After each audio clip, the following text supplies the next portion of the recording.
Yung puso ba natin diyan ay tumitibok yan? Tumitibok pa siyempre, 'di ba? Praise God, hallelujah. Ako din mga kapatid, tumitibok yung puso ko, kinakabahan ako. Sabi ko, Lord, hallelujah. Doble yung kaba ko kasi nandito kasi yung amo ko't natutulog. Ipag-pray niyo mga kapatid, nandito tayo marinig. Ayan.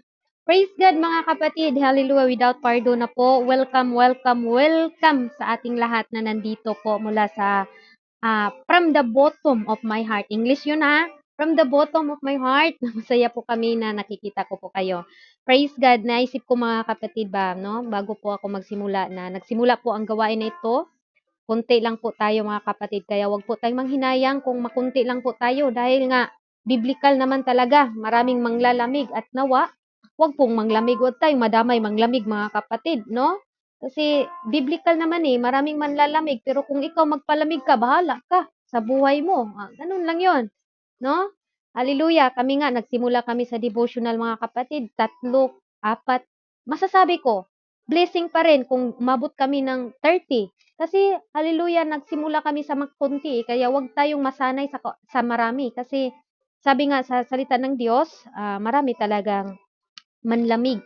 Pero 'wag naman manglamig ka mga kapatid kasi ang sabi nga sa salita dun sa Matthew 24 verse 12, no? Dahil sa pagsagana ng katampalasan, ang pag-ibig ng marami ay malamig. Aha. Paano ba yung malamig? Matid, malamig ang pag-ibig sa salita ng Diyos. At yung iba nga, ikiling nila ang ilang pangdinig doon sa mga mali na turo dahil gusto nila na okay lang ito, no? 'Di ba?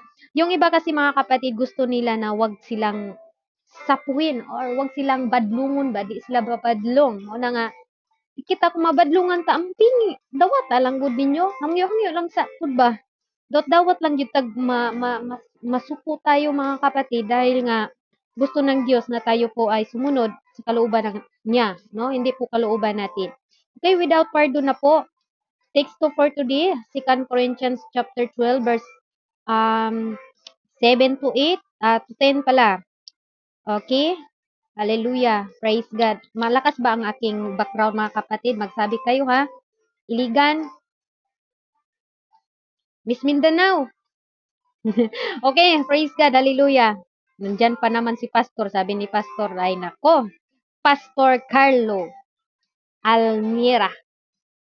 Okay. Praise God mga kapatid. Hallelujah. In the book of 2 Corinthians chapter 12 verse 7 to 10. Ang sabi dito, at nang ako'y huwag magpalalo, praise God, hallelujah. Sabi ito, at nang ako'y huwag magpalalo ng labis dahil sa kadakilaan ng mga pahayag, ay binigyan ako ng isang tinik sa laman ng isang sugo ni Satanas upang ako'y tampalin nang ako'y huwag magpalalo ng labis. 8. Tungkol dito, makaitlo akong nanalangin sa Panginoon upang ilayo ito sa akin. 9. At siya'y nagsasabi sa akin, ang aking biyaya ay sapat na sa inyo, sapagkat ang aking kapangyarihan ay nagiging sakdal sa kahinaan, kaya't bagkus akong magmapuri na ang kamalaking galak sa aking kahinaan upang manahan nawa sa akin ang kapangyarihan ni Kristo. And then, kaya nga ako'y nagagalak sa mga kahinaan, sa mga pagkaapi, sa mga pangangailangan, sa mga pagkakausig, sa mga paghihinagpis dahil kay Kristo sapagkat, hallelujah, pag ako'y manghina, ako'y malakas. Purihin ang pagkabasa sa salita ng Diyos. Tayo po'y manalangin mga kapatid, praise God. O Lord God, makapangyarihan namin na Diyos, sinasamba ka po namin, pinupuri ka po namin, Panginoon. Ako po ay nagpapakumbaba sa aking sarili. Wala po akong arang magagawa, Lord, kung wala po kayo. Let your will be done, Panginoon. Ibaba mo po ako sa pinakamababang libil. At sa oras na ito, Lord God, hallelujah, gamitin mo lamang po ako bilang daluyan ng pagpapala, O Lord Jesus. Kung mayroon man po akong pagkakamali, nakita sa aking mata, narinig sa aking mga tainga, at ganun din po nasambit ng aking bibig. Linisin mo po ako mula ulo hanggang katalampakan, O Lord God, upang maging karapat-dapat po akong gamitin mo na magbahagi ng inyong mga salita. Lord, hindi po ako tinatawag na perfect. I have mistaken ba din, Panginoon. Hallelujah. But Lord Jesus, salamat sa opportunity na ako po ay gamitin mo bilang daluyan ng pagpapala sa oras na ito. Maging ang amo ko, Lord, na natutulog, nawa o hindi pa muna siya magising, matapos po ang gawain na ito. At hindi po niya ako i-disturbo, Panginoon. Tulungan mo po ako, Lord. Itago mo lamang po ako sa inyong likuran. Ikaw po ang maririnig sa oras na ito. Buksan mo po ang aming spiritual na pag-iisip sa lahat po ng mga kapatiran ko na nandito ngayon. Hallelujah, nawa, Lord Jesus. Habang sila'y nakikinig, nandun yung kasayahan, kagalakan sa bawat isa. At hindi po aking sariling salita ang lumalabas, kundi Lord, bawat bigkas ng inyong bibig o ng aking bibig, ito po'y mula sa iyo. At magkaroon ng power o kapangyarihan. Hallelujah. At ito'y titimo sa aming pinaka mailalim na puso. At ano pa yung manatatago mong mga salita, Lord God, ibahagi mo po sa araw na ito. Maraming salamat, O Lord God, sa lahat ng mga distraction. Ngayon pa lamang, Panginoon, pinapalayas ko na po sa inyong dakilang pangalan. In the name of Jesus. In the name of Jesus, we pray. Amen and amen. Purihin ang Panginoon, mga kapatid. At salamat sa Panginoon sa isang pagkakataon na tayo po ay nagkakatipon-tipon naman. Brother MG Alamger, ayan, welcome po. Sister Alma, welcome. Sister from Family Phoenix, Sister Malaya. Si Sister Malaya, laging malaya yan siya. Iwan ko kung malaya ba itong magmahal. Okay, mga kapatid, last topic po natin. Ako na po ang magpapaalala sa inyo. Hallelujah. Revival of our race o Christian right. Hindrances of Christian race, mga kapatid, no? Praise God. Hallelujah. Ano nga ba 'yon, mga kapatid? Meron bang nakaalala diyan? Ano nga yung mga topic natin doon, mga kapatid, no? Hindrances of Christian race, mga kapatid. Ano 'yun? Trials or sorrow? And two, persecution. Yes. And then number three, love of the world. Yun po, an inconsistency of practicing Christian. And then, five, neglect of fellowship. Yun po ang last natin nga topic, no? Neglect of Christian, neglect of fellowship with God, mga kapatid. And then, number six, siyempre, hindrances to Christian race, si Satan. Talagang si Satan, hinihingi kayo ni Satan, mga kapatid. Kaya, praise God, kung mawala na kayo dito, ibig sabihin na, kung sumunod kayo ni Satan, kaya huwag kayong mawala dito sa GCAP, ha. And then, seven last, willful disobedience, no? Hallelujah. Pag hindi po tayo nag-obey, ibig sabihin, mga kapatid, hindrances na po yan. Pag hindi ka nag-obey at hindi mo na po sinusunod ang ating Panginoon. And now, mga kapatid, dadalhin ko na po kayo sa topic na nagsasabi, purpose of God's refusal.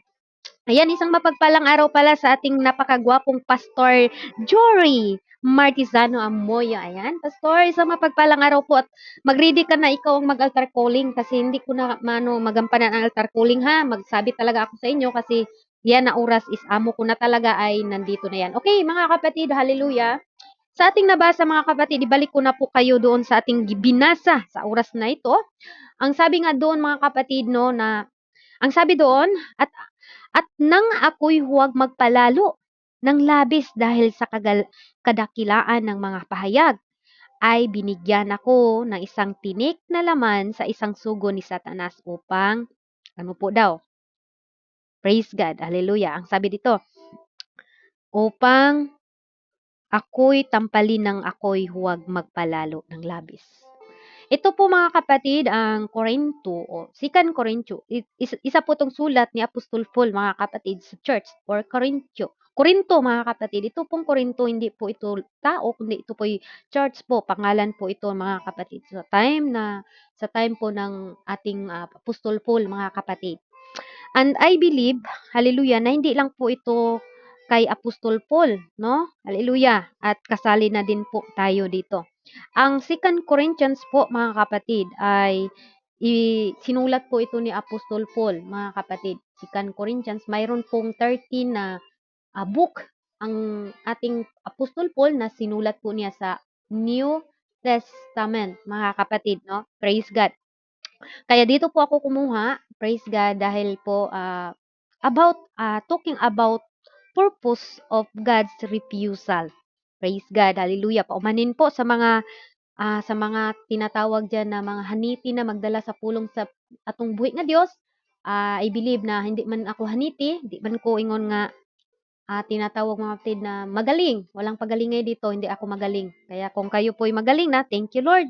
At wag niyo lang po akong i-correct kasi hallelujah Panginoon mag-correct sa akin ngayon. Okay? Praise God. Hallelujah. Okay, not all of our prayer are answered. God has refused, mga kapatid. Some of them for a reason, like Moses, Elijah, mga kapatid. Amen? Hallelujah. Bakit kaya? Naisip na natin ngayon, bakit kaya no na may hinihiling ako sa ating Panginoon, na-refuse niya at hindi niya binigay sa akin. No? Praise God. Three are the benefits in God's refusal. What are these? Ano po ito mga kapatid? Siguro, masabi natin, ano kaya yon? Siguro nagkakaroon tayo ng question ngayon mga kapatid, ano kaya yun? Hallelujah! Meron po akong point dito na ibinibigay sa inyo ng 6 points po mga kapatid na hindi na po natin patagalin kasi alas 10 na po talaga. Okay, hallelujah! Purpose of God's refusal mga kapatid. Number 1, bakit mga kapatid na mga refuse yung mga prayer natin? Number 1, to make us humble. Nais ng Diyos na maging humble tayo, hindi hambog. Kung magiging hambog tayo mga kapatid, ay siyempre hindi binigay yan ng Diyos. Amen. Huwag tayong maging hambog ba? Humble. Amen. Praise God. Hallelujah. Kung sino pa tayo makapaghambog mga kapatid, hindi yan kaluuban ng Panginoon, ng mga taong hambog. Wala pong mga hambog dito sa GCAP ha. Kung ano man pong nakamit natin, thank you Lord. At wag po nating tingnan ang sarili natin mataas tayo. Kaya maraming mga prayer natin na nirepuse ng ating Panginoon dahil ang utos ng Diyos to make us humble mga kapatid. Dili hambog. Kaya salamat sa Panginoon kasi ilang beses na pong mga gumagawa ng hindi maganda. Hallelujah, pagdala salita ng Diyos, hindi po hambog, kundi humble. Pakumbaba. Praise God. To make us humble, mga kapatid. Sa verse 7, mga kapatid, ang sinasabi dito, at nang ako'y huwag mapalalo ng labis dahil sa kadakilaan ng pahayag, ay binigyan ako ng isang tinik sa laman ng isang sugo ni Satanas upang ako'y tampalin nang ako'y huwag magpalalo ng labis. O, di ba? Praise God. Hallelujah. Purpose of God's refusal to make us humble, mga kapatid. Be humble. Praise God. Hallelujah. Kung nakita natin ang sarili natin, nakiging tayo mga kapatid, ay pakumbaba sa sarili. Amen?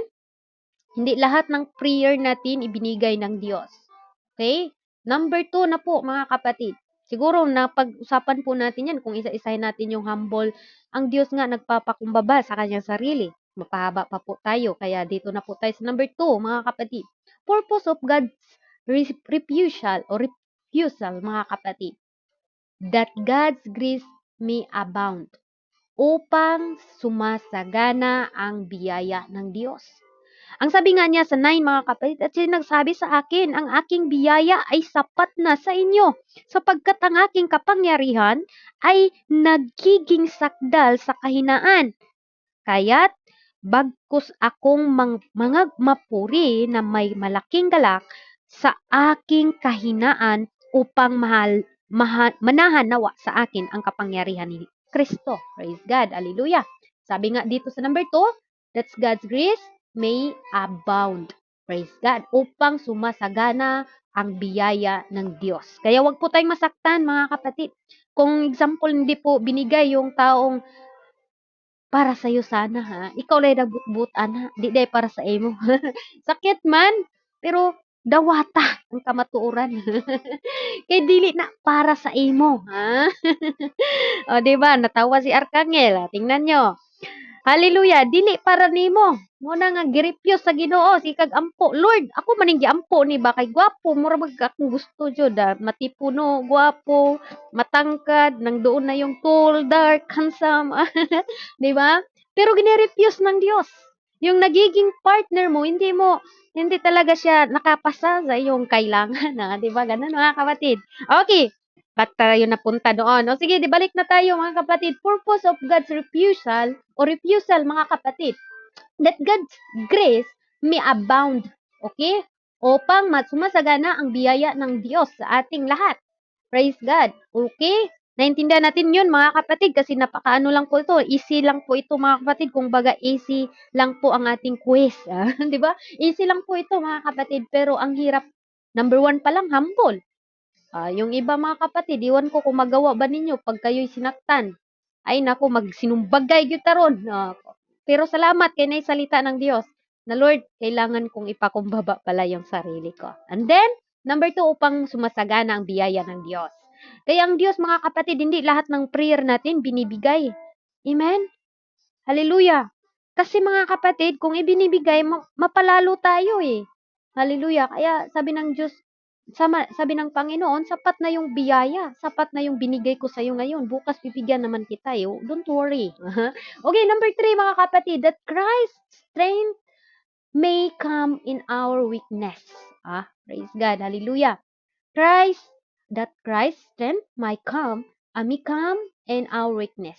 Ang Panginoon, mga kapatid, magbigay sa atin ng kalakasan, no? Sabi nga niya doon sa ating ulit-ulitin po natin, mga kapatid, at siya'y nagsabi sa akin, ang aking biyaya ay sapat na sa inyo sapagkat ang aking kapangyarihan ay nagiging sakdal sa kahinaan, kaya't wagkus akong magmagpuri na may malaking galak, haleluya, sa aking kahinaan upang manahanawa sa akin ang kapangyarihan ni Kristo. Ito po ang sabi ni Apostol Paul, mga kapatid, sa time po niya, no? Hallelujah. Kaya si Apostol Paul, mga kapatid, good leader, no? To preach the gospel, mga kapatid, no? Boldly. Hallelujah. Sabi ni Apostol Paul, magalak ako. Amen? Doon sa Philippians, mga kapatid, 4:4, magalak tayo lagi. Magalak. Masulat niya yun, mga kapatid, kahit siya'y nakulong. Pero tayo, mga kapatid, hindi pa tayo nakulong. Problema lang, mga kapatid, minsan na, hallelujah, wala na tayong lakas, wala na tayong lakas loob magpunta ng BR, no? Minsan late ng iba. Simula kami dito kanina, kunti lang, pero salamat dahil hindi pa kayo masyadong late. Narami-rami pa tayo ngayon, no? Di ba? Praise God. Hallelujah. Kung kung isipin natin, mga kapatid, ang ating paglilingkod sa ating Panginoon, hallelujah, bigyan po natin ng halaga. Amen? Hallelujah. Kaya praise God, that Christ's strength may come in our weakness. Sa tuwing tayo'y nanghihina, ang lakas ng Panginoon ay ibibigay niya sa atin. Amen? Hallelujah. Kaya pag manghina tayo, Lord, nanghina ako ngayon, lambingin mo si Lord. Lord, lambingin mo ang Panginoon dahil Lord, nanghina ako, bigyan mo ako ng lakas. Huwag kang pumunta doon kay Nino man. Nanghina ako, sister. Nanghina ako, sister. Ayaw ko nang dumalo, sister. O, di ba? Damay-damay pang gawain. Pero salamat dahil wala po yan dito sa ating GCAP. Okay? Hallelujah. Pag manghina tayo, magsabi tayo sa Panginoon. Hallelujah. Huwag tayong magkulong, mga tiba. Sabi ko, huwag niyo akong kausapin. Hallelujah. Ganun, mga kapatid, no? Ang mga tao ba na sabi nila, gusto ko peace of mind. Peace of mind. Pero okay lang yun, mga kapatid. Magbasa ka lang ng Bible. Kasi Panginoon kausapin mo. Pag sabihin mo na wala ka nang pupuntahan, okay lang yan. Okay lang mag-isa tayo. Pero wag naman mag-isa, mga kapatid, na hinahinayon ni mo glaslas imong pulso. Mamatay jud kag ahat. Lisod po. No? Praise God. Hallelujah. Okay. Sabi dito, mga kapatid, number 3. Number 3 to yun, ha? That's Christ's strength may come in our weakness. Hallelujah. Sa tuwing tayo'y nanghihina, sabi ni Apostol Paul, mga kapatid, hallelujah. Sabi niya, may malaking galak ang aking kahinaan upang manahan nawa sa aking kapangyarihan ni Kristo. Hallelujah. Praise God. And next, mga kapatid, number 4, to teach us to glory in infirmities. Reproach. Ano po daw? Okay, Tagalogin natin, mga kapatid. Upang turuan tayong luwalhatiin, hallelujah, ang ating kahinaan. ng mga pagsisisi. Praise God, hallelujah, upang turuan kaming lumuwalhati sa mga kahinaan ng mga pagsisisi. Tinuturuan pala tayo. Purpose of God's refusal, mga kapatid, tinuturuan tayo o tinuturuan kaming lumuluwalhati sa mga kahinaan ng mga pagsisisi. Kaya mga kapatid, pag may ma-refuse ang ating mga prayer, hallelujah, na mayroon tayong gusto, isa lang palang maisip nyo mga kapatid, tinuturuan ako ni Lord, hallelujah, magsamba ako sa Kanya, manalig ako sa Kanya, palakasin ako niya. Di ba? Mga kapatid, hallelujah. Kita nyo pong mga islat mga kapatid kasi nasa YouTube po tayo, bahala kayo, hindi kayo magiging sikat. Wala bang makyat dyan? Nakyat kayo mga kapatid. Nasa YouTube tayo. Okay. And next mga kapatid, ayun yung makyat, bahala kayo eh. Hindi na ako hindi na tamo bibihon. Hello mga anak sa Dios. Katawa pud mo dira. Seryoso kay ni sila ba? Kaingon gyud ni sila ron. Dako kog problema, Sister Gine. So may problema nimo? Ay problema na ko ron. Unsay problema nimo, Sister Tricia? Ay daghan kay kog problema, Sister Gina, ay kog pakatawa. Gitikon na gud nato ni Tricia mga kapatid. Patingkid ni siya ba? Bahala ka diya, di jud ko mo katawa karon. Ngayon, mapanos pinang baba ninyo, di mo katawa. Okay. Praise God. Hallelujah. Okay, next mga kapatid. Hallelujah. To teach us to glorify in information reproaches, mga kapatid. No? Tinuturuan tayo. Hallelujah. Sa ating kahinaan, mga kapatid. Hallelujah, na magtiwala tayo sa ating Panginoon.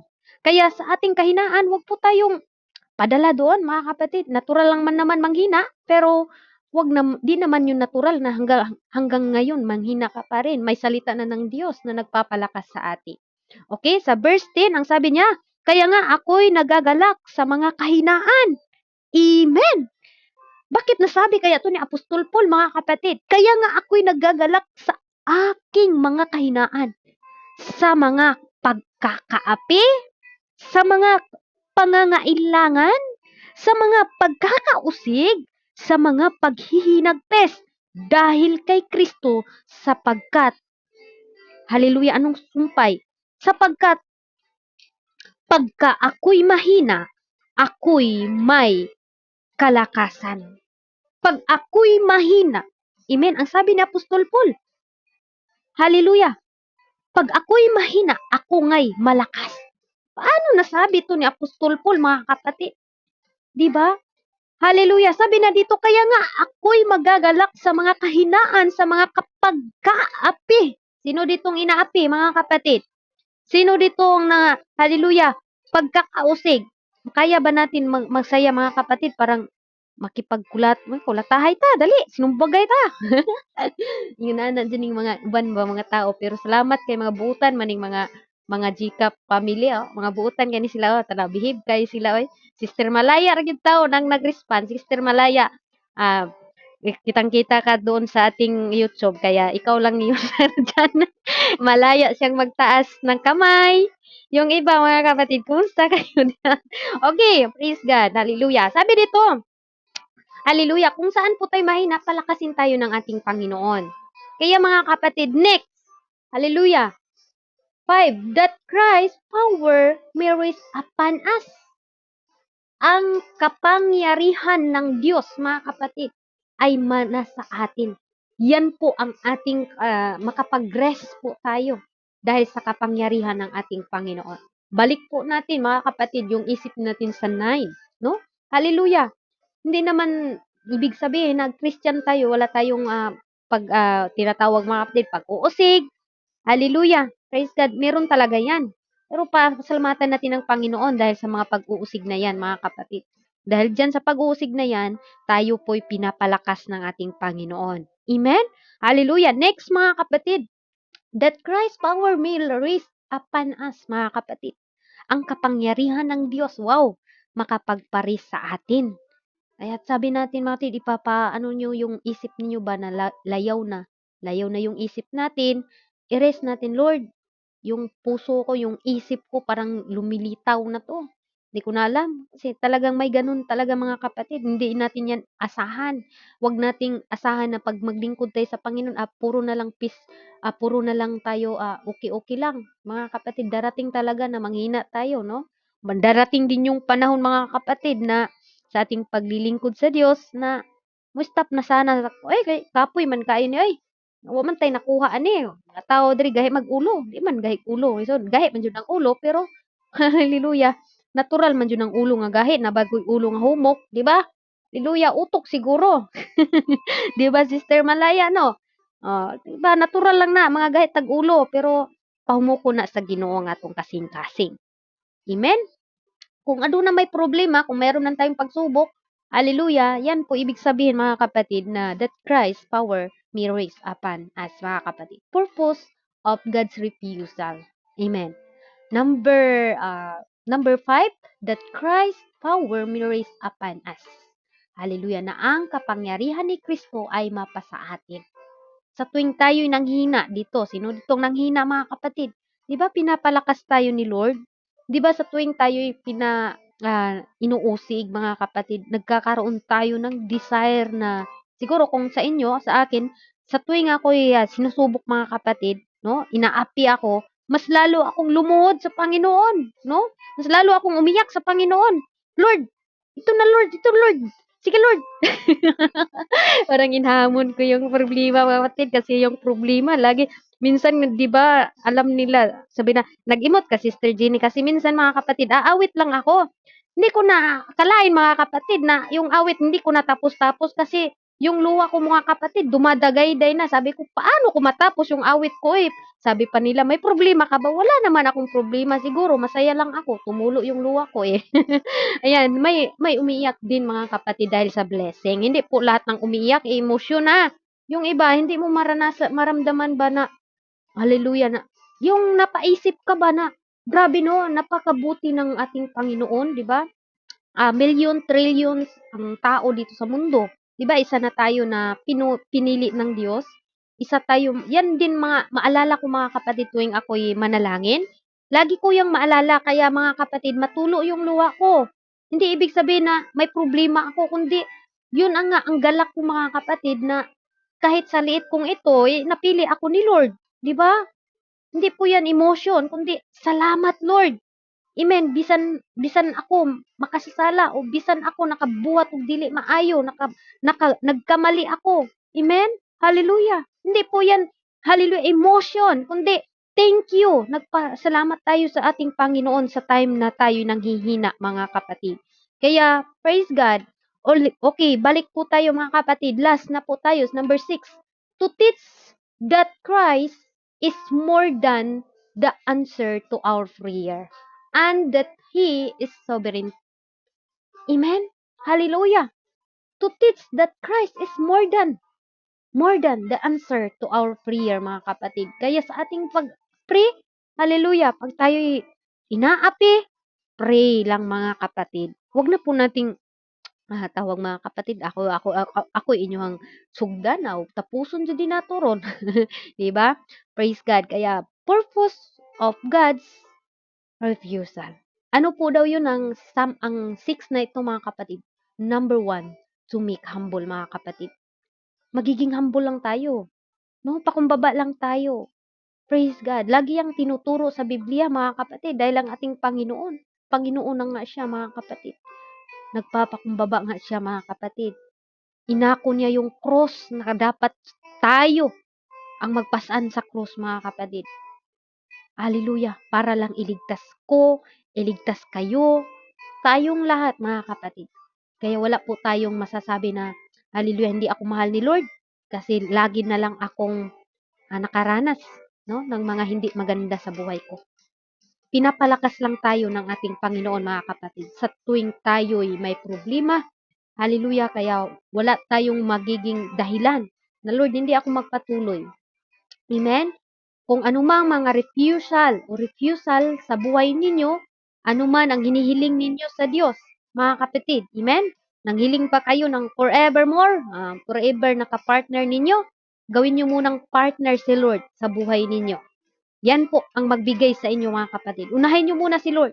Kasi hindi pa ninyo hindi pa ni binigay ng Diyos ang forever ninyo kasi hindi niyo pa inuna si Lord. Tawa si Karakangel. Saka pa kayo maghanap ng ka-forever kung hallelujah sa sarili ninyo naging forever niyo na si Lord. Amen? Saka pa ninyo hingiin yung babae o lalaki na para sa ako din humingi din ako ni Lord ba na Lord bigyan mo ako ng lalaki na mas unahin niya si Lord. 'Di ba? Kasi second lang ako. Ganun yun mga kapatid. Kaya pag tayo mag-ibig-ibig, unahin natin talaga si Lord. Baka pag mag-ibig-ibig na ako mga kapatid, badinan nyo ako makita dito sa Gcav kasi nasa box na kami, nagsina kami usap-usap na. Kawawa kayo. Oh, hindi, ako ang kawawa. Hindi kayo. Hallelujah. Praise God. Hallelujah.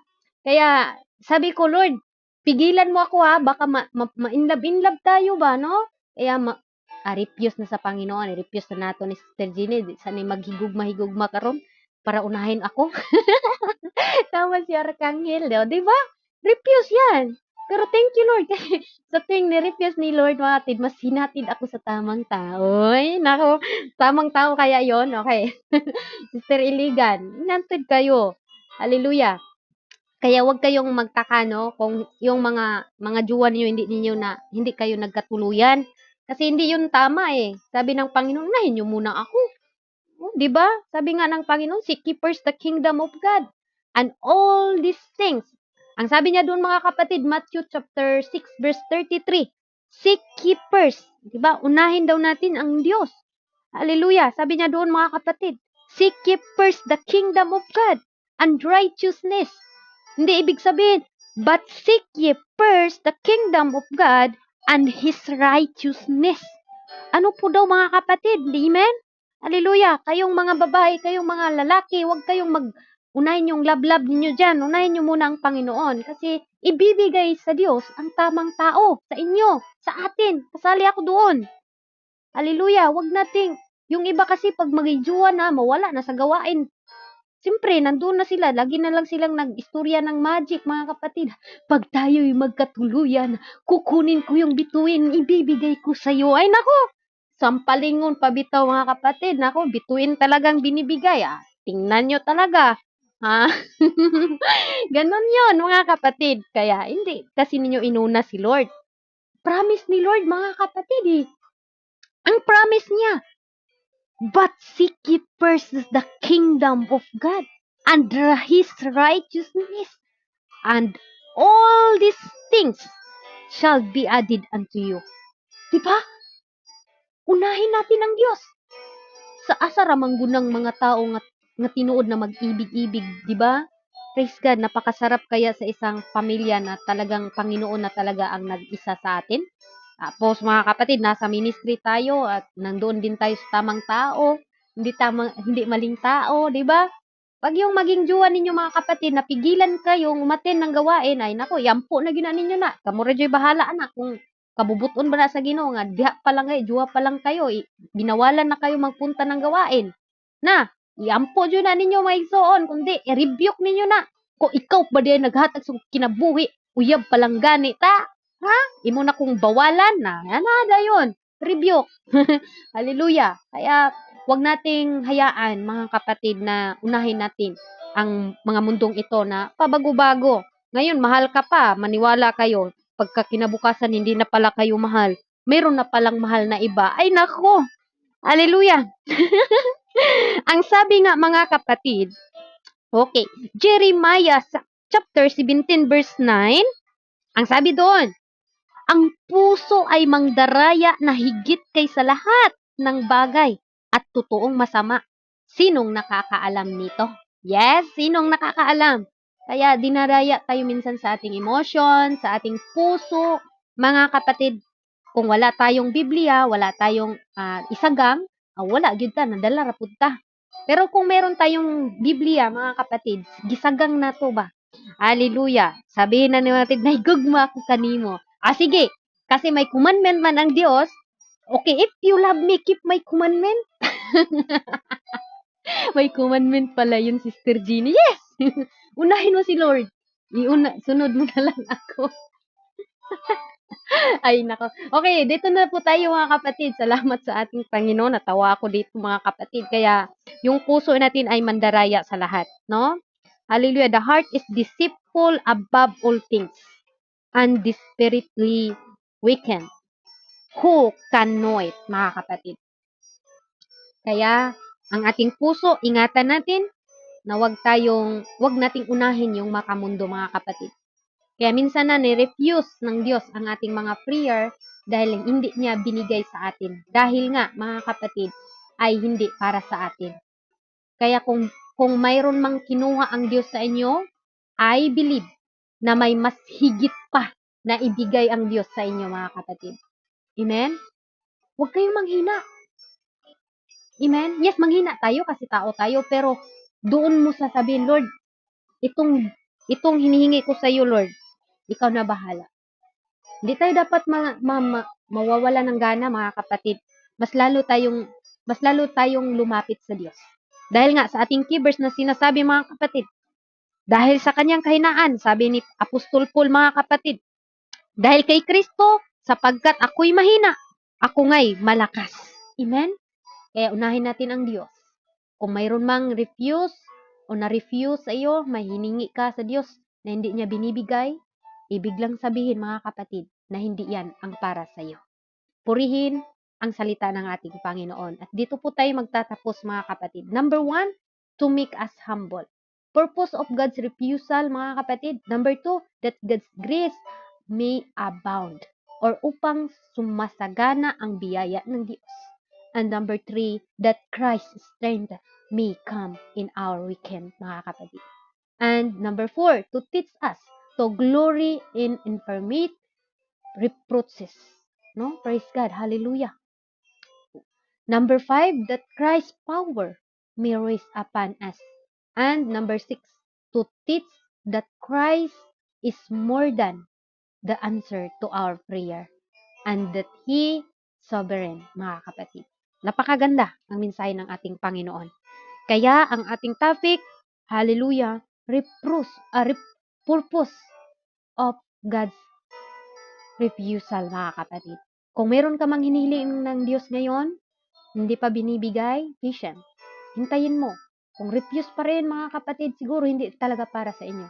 Huwag niyong, tinatawag mga kapatid, huwag niyong ibigay. Huwag niyong tinatawag na, Lord, ito na talaga, Lord. No? Huwag natin sabihin na, ay, ayaw mo, Lord, ayaw ko nang mag-charge. Hindi mo binibigay yung hinihingi ko. Nawa, hindi yan magiging, hallelujah, hadlang sa ating paglilingkod sa Diyos. Kung meron man tayong hinihingi sa ating Panginoon na hindi pa po binibigay. Humihingi ka na, Lord, magkaroon ako ng ganito, ganito, ganyan. Unahin mo muna si Lord, mga kapatid. No? Pakumbaba tayo, magiging totoo tayo, mga kapatid. Wala namang masama kung maging totoo lang tayo. Hallelujah. Naghirap man tayo dahil naging totoo tayo, okay lang yan. Huwag lang tayong bumalik sa ating mga mali na mga ginagawa. Hindi po yan magiging solusyon, mga kapatid, sa ating mga problema. Purpose of God's refusal, kailangan lang po natin, hallelujah, to be humble. Humble lang po tayo sa ating Panginoon. Ibigay natin lahat ng kahinaan natin sa ating Diyos. Sabi nga ni Apostol Paul, mga kapatid, dahil sa kanyang kahinaan, pinapalakas siya ng ating Panginoon. At dahil ako'y mahina, pinapalakas ako ng ating Panginoon, mga kapatid. To God be all the glory sa oras na ito. Hallelujah. Purihin ang ating Panginoon, mga kapatid. Salamat sa kanyang mga salita sa araw na ito. At nawa, mga kapatid, hallelujah, ay meron po tayong natutunan sa mga konting salita ng ating Panginoon. Praise God. Sa oras na ito, mga kapatid, hallelujah. Salamat. At dito po tayo nagtatapos, mga kapatid. Tayo po'y mag-pray na, mga kapatid. Hallelujah. Salamat sa ating Panginoon. Hallelujah. Salamat sa kanyang mga salita. Yes, short lang po ito, pero nawa meron pong tumimo sa inyong mga puso upang sa ganun, manatili po tayo sa presensya ng Diyos. At sabi ko na nga, huwag kayong tumitingin sa mga attendance niyo kung ilan po tayo, dahil ang GCAP nagsimula po sa mga konti.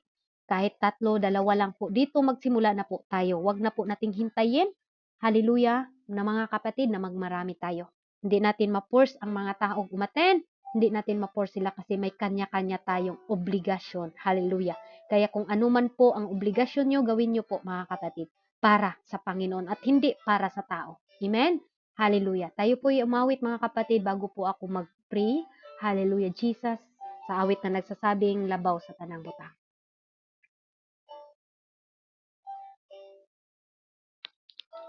Okay, praise God. Hallelujah. Bagong sama mga katigan, kung mawala ka sa akong giliran. Yes, Lord. Hallelujah. Magunsa man ang kaanyaling kalibutan, kung ikaw, Diyos, di ko makauban. Labaw sa tanang butang, ikinahanglan ka.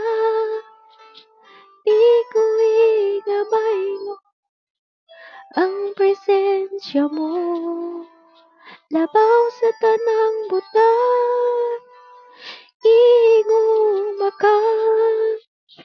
Ka ikaw, Ginoo. Yes, Lord. Ang kinabuhi ko. Praise the Lord. Hallelujah. Maraming salamat, O Lord God. Hallelujah. Sa inyong napakagandang mensahe, O Lord Jesus. Hallelujah. Purpose of God's refusal. Salamat, O God. Hallelujah. Sa inyong lingkod na ginamit mo po ngayon, O God. Patuloy mo po nawa siyang gamitin mightily and powerfully, Panginoon. Patuloy mong itago. Hallelujah sa inyong likuran, O Lord God. At tanging ikaw lamang, Panginoon, ang magsalita, O Lord Jesus, saan man siya, ma-live streaming man, Panginoon, ma-YouTube man, ma-imo, ma-messenger, ma-Google Meet man, Panginoon, ikaw ang maitaas. Ibaba mo lamang po siya sa pinakamababang level, O Lord Jesus, upang hindi po siya malaki sa kanyang sarili. I-bless mo din po, Lord God, ang BR na ito sa Jesus Christ Apostolic Pentecostal mula po sa aming mga owner. Hallelujah. I-bless mo po Sister Jean Candilanza, Sister Tricia, Sister Midi, Pastora Rosalyn, Brother Archangel, Sister Christina, Brother Beans, Sister Gisrin, Pastor Carlo, Miss Love, Brother Henry, Sister Princess, Sister Chubby. Ganun din po, Lord, sa aming Pastor Jory, at Sister Lens Ramos, Sister Alma, Sister Angel, at ganun din po, Panginoon, Sister Josel, O Lord Jesus. Patuloy mo, Lord, naingatan ang mga kapatid kong ito na hanggang sa iyong pagbabalik, manatili po kami na maging tapat sa iyo, Panginoon. At unahin ka lang po namin, O Lord Jesus. Kahit marami mang refusal na aming gusto pero hindi mo binibigay dahil meron ka pong ibibigay sa amin. Maraming salamat, O Lord God. Blessing upon blessing ang ipagkaloob mo po sa mga kapatiran kong ito. Hallelujah. Sa aming pagtatapos, O Lord God, nawa ang salita mo ay manahan sa aming mga puso. At sa mga mayroong kabigatan ngayon, magkaroon na po sila ng kagaanan sa kanilang mga puso, Lord. Maraming salamat, Lord Jesus. Sa iyo lamang ang mataas na papuri sa oras to. In Jesus' name we pray. Amen and amen. To God be all the glory, mga kapatid. At ibabalik ko na po sa ating MC and have a blessed day po, mga kapatid. To God be all the glory. God bless us all.